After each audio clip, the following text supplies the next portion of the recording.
प्यारे साथी, स्वागत है आपका आज के इस धमाकेदार बायोलॉजी की वीडियो में। बायोलॉजी दिल से बोल लो। अब एक बहुत खास बात है जो तुमको बताने की तो क्या ही ज़रूरत है, तुमको दिख ही गई होगी मेरे पीछे, और वो है ये स्मार्ट बोर्ड। तो तुम लोगों के लिए ये पहला वीडियो है स्मार्ट बोर्ड पर रिकॉर्ड हुआ। और उसके अलावा एक बात मैं आपको बताना चाहूँगा यार, यहाँ तक का जो सफ़र था ना, व्हाइट बोर्ड से लेकर स्मार्ट बोर्ड तक का, वो बहुत लंबा था। उसके बारे में कभी और अपन चर्चा ज़रूर करेंगे, उस वीडियो को ज़रूर से आप देखना। बाकी यहाँ पर हमारे लिए बड़ी समस्या क्या होती थी कि व्हाइट बोर्ड होता था तो पहले उस पर लिखते थे, फिर कुछ वीडियो रिकॉर्ड होता था, फिर उसको मिटाया जाता था, फिर जो है वीडियो रोक करके और दूसरी बार लिखा जाता था, फिर उस वीडियो को रिकॉर्ड करके वापस बंद करके तीसरी बार लिखा जाता था। तो यार बड़ा लंबा प्रोसेस था। और अब मुझे पूरी उम्मीद है कि हम लोग आपको बहुत जल्दी धां धूं करके वीडियोस दे पाएंगे। आपको कोई भी डाउट्स हो, कोई भी क्वेरीज हो, तो नंबर हैं आपके पास दिए हुए अपने, उन पर आप बात कर ही सकते हो। और उसके अलावा एक बात आपको मैं बता दूं कि जल्दी से थोड़े से और सरप्राइजेस भी तुम्हारे लिए आने वाले हैं। ये चैप्टर जानबूझ के धीरे धीरे चल रहे हैं अपन, क्योंकि ये बहुत खतरनाक चैप्टर है। समझ में कहाँ कुछ किसी को आता नहीं है, पल्ले पड़ता नहीं है, और एनसीईआरटी में भी ऐसे घुमा फिरा करके लिखा हुआ है। तो चलो आ जाओ, बिना टाइम वेस्ट किए अपना चैप्टर अपन शुरू करते हैं। तो सबसे पहले अपना टॉपिक है क्या, विकास। तो मैंने तुमको जानकर के बहुत हैरानी होगी, जैसे इंटरनेट पर सर्च किया ना विकास, तो पता है क्या दिखा रहा था? विकास दुबे की फोटो दिखा रहा था। मैं कहा यार तुम मतलब क्या है, पढ़ने वढ़ने मत दो, मतलब तुम बच्चों को है ना, विकास दुबे की फोटो दिखाते रहो। तो अब ये है अपना आज का पहला पोर्शन। तो यार विकास है क्या, सवाल मन में यही होगा सबसे पहले। वही ऑब्वियस सी बात है, पाठ का नाम भी यही है तो क्वेश्चन भी यही होगा, विकास होता क्या? बहुत सिंपल है। देखो, ये बातें हमें बताई हैं किसने? पहले तो मैं आपको वो बता दूं, चार्ल्स डार्विन अंकल ने। उनके पहले भी अलग अलग वैज्ञानिक हुए, उन्होंने भी अपनी अपनी बातें बताई, दुनिया भर घूमे और अलग अलग तरह से स्टडी की चीज़ों की, और ये बताया उन्होंने। लेकिन आज जो सबसे ज़्यादा मानी जाने वाली बात है ना, वो किनकी है? Charles Darwin. आगे देखेंगे कौन है चार्ल्स डार्विन अंकल। बहुत इंटरेस्टिंग उनकी जीवन परिचय रहा है, उनकी जर्नी रही है। किसी वीडियो में मैं ज़रूर लूँगा, लेकिन अभी नहीं।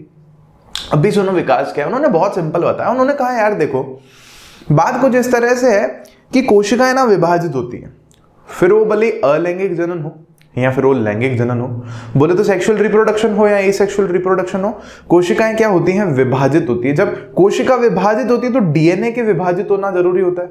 और इसका कारण क्या है? क्योंकि डीएनए में ही तो सारी जानकारी है ना कि जो नई कोशिका है या जो नया जीव है वो किस तरह का बनेगा। सही बात है, बिल्कुल क्लियर बात है। तो इन्होंने कहा उस वक्त क्या हो रहा है, देखो उसमें ना कुछ छोटे मोटे परिवर्तन हो जाते हैं। नई बनने वाली कोशिका है ना, उनमें कुछ छोटे मोटे परिवर्तन हो जाते हैं। बोले तो उनके डीएनए में अगर हम देखें तो कुछ छोटे मोटे परिवर्तन हो जाते हैं। मैं ले लेता हूं यहाँ पे पेन, और इस पेन में अपन यहाँ दिखा रहे हैं कि देखो कि नया जो कोशिका बन रही है ना, उसमें कुछ बहुत छोटे छोटे परिवर्तन आ रहे हैं।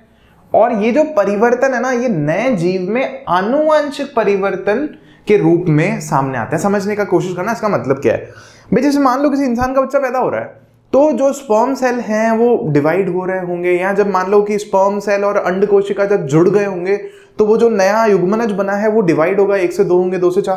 तो डिवाइड होते वक्त पॉसिबिलिटी है ना, संभावना है ना कि कोई एकाध डीएनए में थोड़ा इधर उधर फेरबदल हो जाए, मतलब एकदम जो फोटोकॉपी बन रही है वो एकदम सेम ना बने।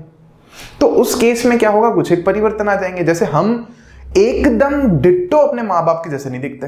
जैसे मैं, मतलब ऐसा बोलते हैं लोग कि यार इसका ना आंखें मम्मी के जैसी हैं, ऐसा बोलते हैं, लेकिन एकदम डिट्टो तो नहीं दिखते ना मम्मी पापा के जैसे, एकदम सेम। अगर एकदम सेम होते तो कोई भी आपको आके यहाँ पर पढ़ा रहा होता, मतलब कोई भी लड़का मेरी उम्र का आ जाता, सारी दुनिया के पृथ्वी के लड़के तो एक जैसे ही दिखते तो गड़बड़ हो जाती, भसड़ हो जाती बड़ी। तो ये है बात। अब ये जो परिवर्तन आ रहे हैं ना, ये छोटे छोटे जो परिवर्तन आ रहे हैं, यही क्या ला रहे हैं? विकास की प्रक्रिया को जन्म दे रहे हैं। बहुत सिंपल बात है मेरे दोस्त। ये फोटो जो मैंने यहां डाली थी ना, वो इसी को समझाने के लिए डाली थी। ऐसा बोलते हैं ना कि हो सकता है कि ये हुआ हो, ऐसा बोलते हैं। तो विकास ऐसे हो रहा है। इसके कोशिकाओं में छोटा परिवर्तन आ गया होगा, फिर इसकी कोशिकाओं में छोटा परिवर्तन आया होगा जब बच्चे पैदा हुए होंगे, तो धीरे धीरे करके लाखों सालों में, करोड़ों सालों में इंसान आज हम जैसा दिख रहे हैं वैसा बने होंगे, ऐसी एक संभावना है। फिर ये कोशिका यहाँ दिखाई है मैंने, और परिवर्तन के लिए आप यहाँ देख ही सकते हो, और यहाँ पे मैं लिख देता हूं परिवर्तन, छोटा सा चेंज। अब उसके बाद हमें किताब में ये चीज कैसे समझा रखी है वो अपन को समझना है। तो आ जाओ देखते हैं। किताब में हमें एक उदाहरण दे रखा है, और ये उदाहरण है कुछ इस तरह से, ध्यान दो। किताब कह रही है 3 केस हैं, 3 केसेस हैं जिनको हमें समझना है बहुत अच्छे से, और उससे हमें 3 विचारों को या 3 थॉट्स को बोले तो समझना है। पहला केस क्या कह रहा है, सिंपल में देखना आप, कि कुछ एक भृंग है या बीटल्स हैं, इनको बोलते हैं हिंदी में भृंग और इंग्लिश में बीटल। ये देख रहे हो ना आप, घर पे भी आए थे, अभी फोटो भी दिखा दूंगा मैं आपको इनके। तो ये भृंग है, मान लो 12 भृंग हैं और उनकी एक समष्टि है, एक ग्रुप बनाओ, एक समूह है, कितने हैं उसमें टोटल 12। अच्छा ठीक है, और वो एक झाड़ियों का ऐसे है बना हुआ, उसमें रहते हैं सारे, हाँ ठीक है। तो इनमें हुआ क्या कि सारे हैं लाल कलर के। फिर बच्चे जब पैदा कर रहे थे ये, तो इनमें एक में क्या परिवर्तन आ गया, गलती से रैंडम परिवर्तन है, कोई जानबूझ के नहीं आया, एक बच्चा पैदा हो गया हरे रंग का। अब हमें एक बात साथ साथ में ये भी मान करके चलनी है कि इन भृंगों को कौन खाते हैं, कौवे खाते हैं। तो कौवे लाल को हरी झाड़ी में आराम से देख के खा जाते हैं। लेकिन अब जो बच्चा इनका कैसा पैदा हुआ है, हरा पैदा हुआ है, उसको एडवांटेज हो गया, बोले तो उसको फायदा हो गया। क्यों? क्योंकि हरी झाड़ी में हरा बीटल या हरा भृंग तो दिख ही नहीं रहा ना, तो इसको फायदा हो गया, एडवांटेज हो गया। अब देखने को क्या मिला, कुछ टाइम बाद, मान लो 10, 15, 20 दिन बाद क्या हुआ, या 2 महीने बाद, कि कौवे जो हैं लाल वालों को तो धमाधम खाते जा रहे हैं, लेकिन हरे वाले उनको दिख नहीं रहे झाड़ी में, हरे वाले को कम खा पा रहे हैं। तो हरे वाले के जो बच्चे पैदा हो रहे हैं, तो इस कारण में क्या हो रहा है, हरे वालों का संख्या ज्यादा हो गई, लाल वालों की संख्या कम हो गई। और ऐसे ही अगर हम और आगे देखें तो धीरे धीरे लाल वालों की संख्या और कम होती जा रही है, और फिर देखें तो केवल हरे ही बचे, और एक टाइम ऐसा आ गया कि हरे सारे के सारे खत्म हो गए। ये तो हुआ एक उदाहरण। एक मैं ऐसा सिमिलर उदाहरण आपको और देता हूं। मान लो कि क्या है, भूरे रंग के खरगोश है, या भूरे मत मानो, चलो पहले सफेद मान लो। एक पहाड़ी है, उस पहाड़ी पे ऐसे इलाका है, बहुत सारा समतल इलाका है, और वहां पे खरगोश रहते हैं। कैसे खरगोश रहते हैं, सफेद रंग के खरगोश रहते हैं। अब हुआ क्या, मान लो वहां पर भेड़िए हैं, वो उन खरगोश का शिकार करते हैं। तो सफेद खरगोश, पहाड़ी का रंग कैसा है, मिट्टी का रंग कैसा है, भूरा सा रंग है, तो उस भूरे से रंग में आराम से दिखाई देता है। तो वो भेड़िया क्या है, उसको जाकर के फट से खा लेता है, शिकार कर लेता है उसका। अब हुआ क्या, धीरे धीरे समय के साथ जब इन सफेद खरगोशों के बच्चे पैदा हुए, तो उनमें गलती से कुछ एक बच्चे, मतलब डीएनए में परिवर्तन आने के कारण कुछ एक बच्चे कैसे पैदा हो गए, भूरे रंग के।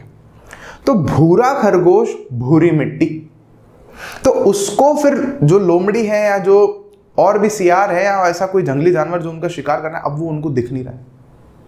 आई बात समझ में?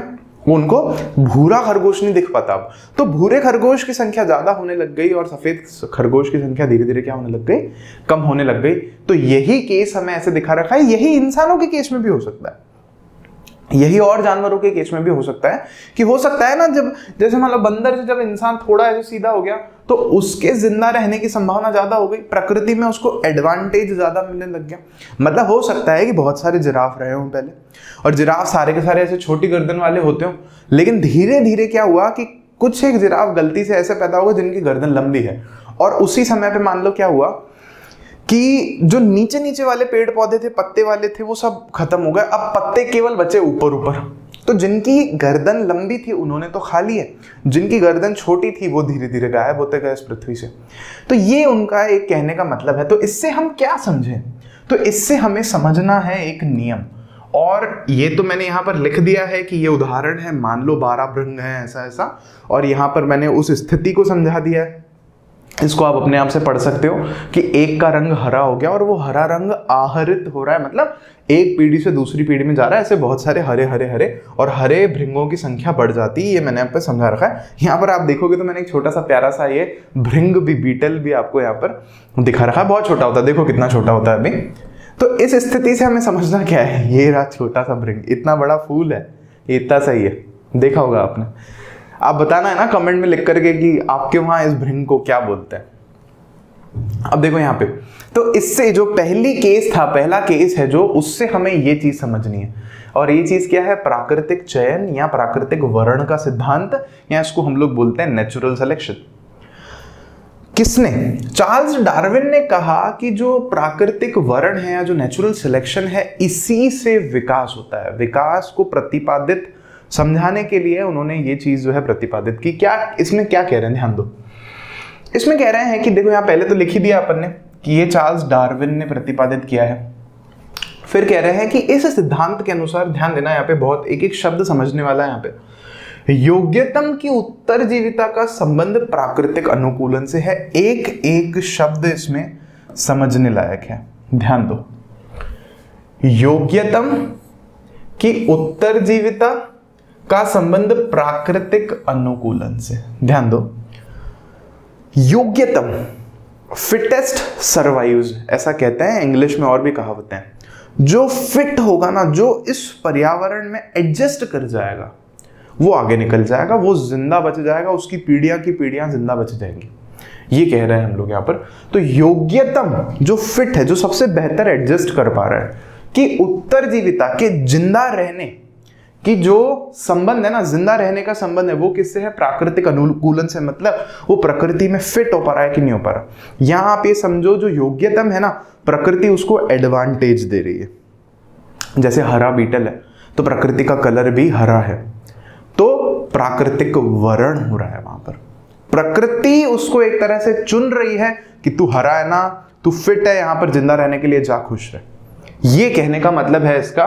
और जीवन के संघर्ष में जीने के योग्य होता है, वही विकसित होकर पृथ्वी पर अपने अस्तित्व को बनाए रख पाता है या दर्शा पाता है। और यहाँ पे जो ऊपर हमने उदाहरण दिया था, वहां पर आप नोटिस करोगे कि जो हरे भृंग है ना, उनका प्राकृतिक चयन कौन कर रहे हैं? कौवे कर रहे हैं। कौवे जो है वो उनका प्राकृतिक चयन कर रहे हैं। तथा ऐसे परिवर्तन तो जो जीव को पर्यावरण में उत्तरजीविता का लाभ देते हैं, उनको हम लोग क्या कहते हैं? अनुकूलन बोलते हैं, या इंग्लिश में इनको अडेप्टेशंस बोलते हैं। ये बात बहुत सिंपल है। जैसे कौवे का हरा रंग, भृंग का जो हरा रंग आया, उसको अनुकूलन कह दिया हमने, अडेप्टेशन कह दिया। क्यों? क्योंकि वो उस बीटल को, उस टिड्डे को, कीड़े को वहां जिंदा रहने के लिए हेल्प कर रहा है वो कलर। खरगोश का भूरा रंग आना भी उसको जिंदा रहने के लिए हेल्प कर रहा है। ऐसे और भी उदाहरण आप सोच सकते हो। क्लियर हुई क्या ये बात आपको? अब अपन आगे बढ़ सकते हैं। तो आपको समझना ये नियम है, लेकिन केस के बाद में। और हम इस तरह से क्यों चल रहे हैं? क्योंकि एनसीईआरटी में इस तरह से हमें दे रखा है। अब उसके बाद देखो यार, अब ये तो तुम लोग को मेरे को बताना ही पड़ेगा ना कि ये क्या है, अपना खास बैच है। इसको लॉन्च करने का सबसे बड़ा कारण मैं आपको बता देता हूँ। ऐसे बंद से कमरे में, मैं अभी आपको, हम कराएंगे कभी स्टूडियो टूर तो दिखाएंगे कि यार मैं ना पक जाता हूँ, यहाँ कोई है ही नहीं, बस ये कुछ मशीनें चल रही हैं, ये इधर कैमरा वैमरा चल रहा है, अकेले बोलते रहो, मज़ा नहीं आता है। तो एक होता है ना कि बच्चे भी सामने ही हों, वो सवाल भी पूछ ले, हम उनको पढ़ा दें हाथों हाथी, तो उसमें बहुत मज़ा आता है। तो अभी आप लोग के क्वेश्चन भी अगर आते हैं तो 500-500 क्वेश्चन पड़े रहते हैं, तो फिर उनको कि कैसे जवाब दें इतने सारों को। तो हमने इसीलिए उड़ान बैच लॉन्च कर दिया। बोला हम 10th के बच्चों को तो खास करके अलग से पढ़ाने वाले हैं इस बैच में, ठीक है क्या? इस बैच में पढ़ाने वाले हैं हम। और यहां पर जूम पर लाइव क्लासेस होंगी 10th के खास बच्चों के लिए, और साथ ही साथ में 5 के 5 सब्जेक्ट्स हम लोग पढ़ेंगे। उनके साथ में विज्ञान, सामाजिक ज्ञान, गणित, हिंदी और इंग्लिश, वो भी लगभग 12 से 13 महीने, उससे भी ज़्यादा टाइम के लिए, और वो भी पूरा साल। और क्लास में ही वो जो भी उनको डाउट है हमसे पूछ सकते हैं। तो आपके अगर दोस्त हैं, कोई छोटे भाई हैं, कोई भी हैं यार मिलने वाले, उनको आप प्लीज़ बताओ इसके बारे में। और इसकी फ़ीस आप सुनोगे ना, आपको लगेगा सर इतनी कम कैसे हो सकती है। तो इसकी फ़ीस 2000 रुपये से भी कम है। 2000 रुपये से कम मैं क्यों बोल रहा हूँ? क्योंकि ये फीस जो है ना थोड़ी बदलती रहती है, डिस्काउंट मिलते रहते हैं आप लोगों को। तो आप अगर दिए हुए नंबर्स पे कॉल करो और अपने भाइयों को, अपने दोस्तों को रजिस्टर करवाओ, तो मैं श्योर हूँ उनको कुछ ना कुछ डिस्काउंट जरूर मिलेगा। तो प्लीज़ उनको रजिस्टर करवाओ। डाउट सेशंस यही होंगे, नोट्स उनको यही मिल जाएंगे, लाइव क्लासेस होंगी, और उसके अलावा टेस्ट भी होंगे। तो सब कुछ उनको मिल ही जाएगा, कहीं ट्यूशन वगैरह जाने की तैयारी ज़रूरत जो है उनको नहीं पड़ेगी। बस सीधा ही 90 से ज़्यादा नंबर लाएंगे वो हर एक सब्जेक्ट में। चलो देखो, तो ये समझा अपन ने प्राकृतिक वर्ण समझ लिया, अब अपन समझ रहे हैं दूसरी परिस्थिति। तो सेकंड केस मैंने फोटो वापस यहां नीचे ला दी, पीछे नहीं जाना पड़े अपने को। क्या कह रहे हैं इस परिस्थिति में, यहां ध्यान दो कि इस बार क्या हुआ है कि लाल भृंग थे, अब एक गड़बड़ पैदा हो गया, अलग कलर वाला पैदा हो गया। लेकिन ये जो अलग कलर वाला है इसका कलर हरा नहीं है, इस बार ब्लू है, ये समझो। अब हमको क्या देखने को, हमें एक बात समझ में आ रही है यहाँ पे कि कौवा तो लाल को भी खा रहा है और कौवा ब्लू को भी खा रहा है। ब्लू वाले को कोई खास एडवांटेज तो नहीं मिला, अनुकूलन तो नहीं कह सकते इसको, क्योंकि जितना कौवा लाल देख पा रहा है उस झाड़ी में उतना ही ब्लू को देख पा रहा है उस झाड़ी में। क्लियर बात है ना, इसमें तो कोई डाउट है ही नहीं। तो कोई खास उसको फायदा तो नहीं मिला। लेकिन क्या हुआ, कुछ टाइम बाद हमने देखा कि उस पूरी की पूरी झाड़ी के ऊपर एक हाथी का पैर आ गया, गलती से, संयोग से, और ब्लू वाले बचे और लाल वाले सारे के सारे खत्म हो गए। ये केवल और केवल संयोग की बात है मेरे दोस्त, केवल और केवल संयोग। बोले तो अरे वो संयोग बोले तो क्या अरे मतलब संयोग की बात है, प्रोबेबिलिटी में पढ़ते हो ना आप लोग, उसी संयोग की बात है, जानबूझ करके नहीं। और केवल नीले वाले बच गए। अब लाल तो गलती से चले गए ना यार, और नीले वाला जो बचा है उसका कोई फायदा भी नहीं उनको। तो इस स्थिति को हम लोग कैसे समझे? तो ये वो तो नहीं है, प्राकृतिक वर्ण तो नहीं है, प्रकृति ने तो नहीं चुना। कौवा तो अभी भी आएगा तो नीले को खा जाएगा सारे के सारे, प्रकृति ने तो इसको नहीं चुना है। तो इसको क्या बोला, अपवाद बोला यार एक्सेप्शन है, ऐसा कम होता है लेकिन हाँ एक्सेप्शनल है। तो इसको क्या नियम बताया, इसको हमने क्या बनाया, आनुवांशिक अपवाद का नियम इसको आप लोग कह सकते हो, या जेनेटिक ड्रिफ्ट इसको हम लोग इंग्लिश में बोलते हैं। ध्यान दो, तो आनुवांशिक अपवाद क्या है,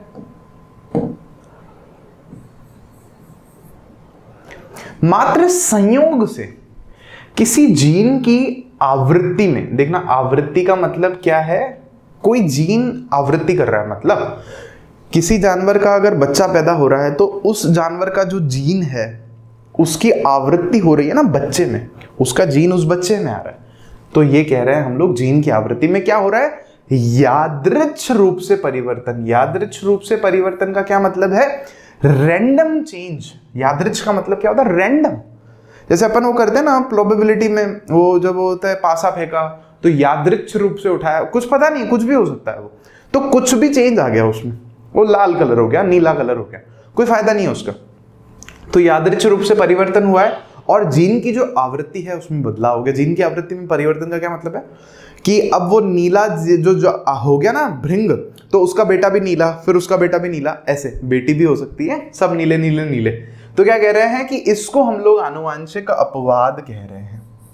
लेकिन ये कैसे होता है, ध्यान रखना मेरे दोस्त, संयोग से, कोई जानबूझ करके होने वाली यहाँ कोई बात नहीं है, दुर्घटना से भी हो सकता है। जैसे समझना, यहाँ दुर्घटना क्या थी कि हाथी का पैर पड़ गया, नहीं पड़ता तो ऐसा नहीं होता। कमी होते नीले वाले भृंग और नीले वाले कमी होते, दो चार को कौवे खा जाते तो बात ही खत्म हो जाती, नीले बचते ही नहीं। सेम मान लो, चलो खरगोश वाले उदाहरण में अपन समझने की कोशिश करते हैं। अब मान लो वहां पे पहाड़ी पे खरगोश जो है सफेद भी हैं काफी सारे और काफी सारे भूरे भी हैं, क्लियर बात है। अब क्या हुआ कि धीरे धीरे क्या हुआ, सफेद ना के बराबर हो गए, लगभग गायब हो गए, केवल भूरे खरगोश बचे। अब उन भूरे खरगोशों में आंखों के कलर मान लो दो हैं। एक तो मान लो उनका अभी कौन सा है, रेड कलर है आंखों का, और मान लो कि उनका थोड़े टाइम बाद क्या हो गया, कुछ एक का कलर कैसा हो गया, आंखों का ब्राउन कलर हो गया। ठीक है, एक इसका कलर की बात कर रहे हैं अपन, आईज के कलर की बात कर रहे हैं। खरगोश की आंखें तो पहले कैसी हैं, खरगोश की आंखें लाल है, कुछ एक की कैसी हो गई, जो पैदा हो रहे हैं अब भूरी। अब इससे कोई फायदा है क्या उनको, नहीं है, कोई फायदा नहीं है। भूरी आंखों से क्या फायदा होगा, वो तो रंग दिख रहा है ना शिकारी को, तो उसको शिकार करने के लिए, तो वो तो दोनों का सेम है, भूरा रंग है मान लो।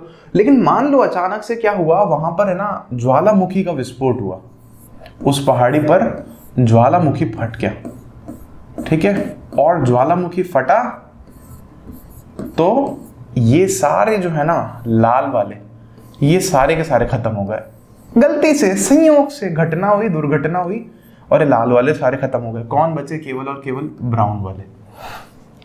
अब ब्राउन आंखों का तो कोई फायदा भी नहीं है, लेकिन हो गया ना, संयोग से हुआ, गलती से हुआ। अब जो जीन है वो ब्राउन वाला आ रहा है बच्चों में, तो क्या देखने को मिला, इसको हम क्या बोलेंगे, जेनेटिक ड्रिफ्ट या आनुवांशिक अपवाद।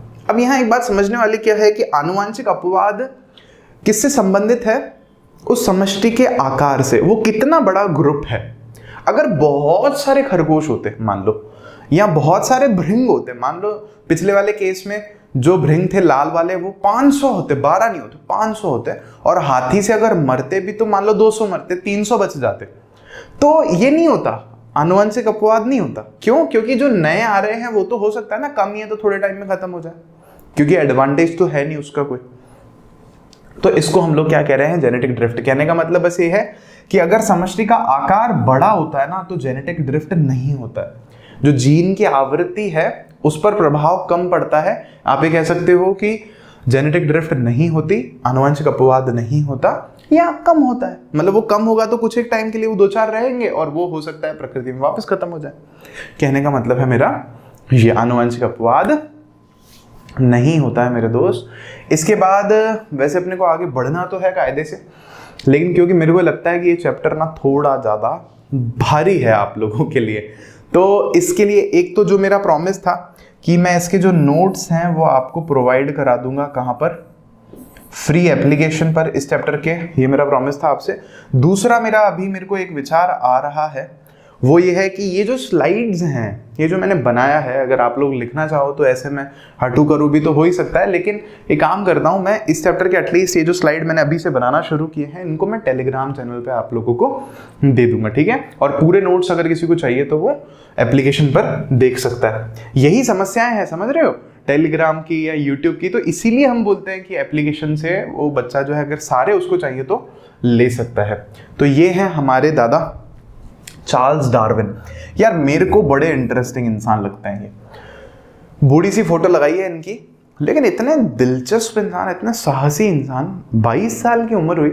अपने यहाँ क्या होता है 22-23 साल की उम्र में, जैसे कि मैं हूँ मान लो, क्या होता है कि यार नौकरी मिल जावे अच्छी, है ना, फिर नौकरी हो जाएगी तो 2-3 साल में सोचते हैं, घर वाले बोलते हैं अरे शादी कराओ शादी कराओ, फिर लड़का हो या लड़की, लड़की की तो और जल्दी करा देते हैं। फिर बोलते हैं अच्छा अभी हो गया तो बोलते हैं बच्चा पैदा करो, बच्चा संतान देखनी है, कुल का वो देखना है, जो भी है ऐसा चलता। लेकिन ये मस्त इंसान ये वोयाज पर निकल गए। वोयाज बोले तो समुद्र की यात्रा पर निकल गए। बीगल करके इनका समुद्री जहाज का नाम था शायद। 22-23 की उम्र में घूमने निकल गए। कहाँ घूमने जा रहे हैं भैया? अरे प्रकृति का दर्शन करने जा रहे हैं। तो प्रकृति का दर्शन करने निकल गए, क्या वहां पर एक्सप्लोर कर रहे हैं। इनका हमेशा से इंटरेस्ट था। देखो तो सही यार ये जीव बने हुए कैसे, जैसे समझा ये देखते कि यार ये 2 आइलैंड है, एक उधर है एक इधर है। इधर कछुआ जो है ये थोड़ा अलग है, उधर वाला कछुआ जो है थोड़ा अलग है। तो इनके मन में सवाल होता कैसे कैसे अलग है, ऐसा क्या हुआ होगा कि ये अलग है। ये देखेंगे कि यार कुछ एक जो पक्षी हैं उनकी चोंच सीधी है, कुछ एक की मुड़ी हुई है, क्यों? सवाल है मन में। कुछ एक कबूतर सफेद रंग के हैं, कुछ एक कबूतर वो थोड़े से सिल्वर कलर के होते ना, ग्रे कलर के। बोले क्यों? लाओ खोल के देखो इनको। मतलब इनका अलग ही मेथड था। इनके ऊपर एक हॉलीवुड में फिल्म भी बनी है, तो उस फिल्म को भी अगर आप कभी देखना चाहो तो आप बेझिझक देख सकते हो। लेकिन मैं यही बोलूंगा कि परीक्षा के बाद और थोड़ा बड़े हो जाओ तो देखना, नहीं तो अभी तुम कुछ गलत मतलब निकालोगे, तुम बोलोगे अरे हम भी कबूतर खोल करके देख लेंगे कि उनमें क्या है। ऐसा अपने को बिल्कुल भी नहीं करना है। चार्ल्स डार्विन के बारे में और भी इंटरेस्टिंग बातें हैं, किसी और लेक्चर में लेंगे अपन। अभी के लिए आई थिंक मैं इस लेक्चर को यहीं पर विराम दे रहा हूँ। विराम देने का कारण ये है कि अगला टॉपिक एक और है, तीसरी स्थिति भी है। मैंने आपको शुरू में बोला था कि 3 केसेस हैं मेरे दोस्त। 2 मैंने आपको बता दिए हैं, प्राकृतिक वर्ण, और दूसरा मैंने आपको क्या बताया, आनुवंशिक अपवाद। आप इनको प्लीज एक बार से रिवाइज कर लो अच्छे से, तो हम तीसरी स्थिति पे बढ़ेंगे। क्योंकि ये चीजें सच में मानो थोड़ी सी डिफिकल्ट है, तो आपको समझने में थोड़ी समस्या हो सकती है। इसको मैं आपको वहां प्रोवाइड कराने की कोशिश करूंगा। तो चलिए फिर मिलते हैं आपसे नेक्स्ट वीडियो में। Bye bye, thank you so much.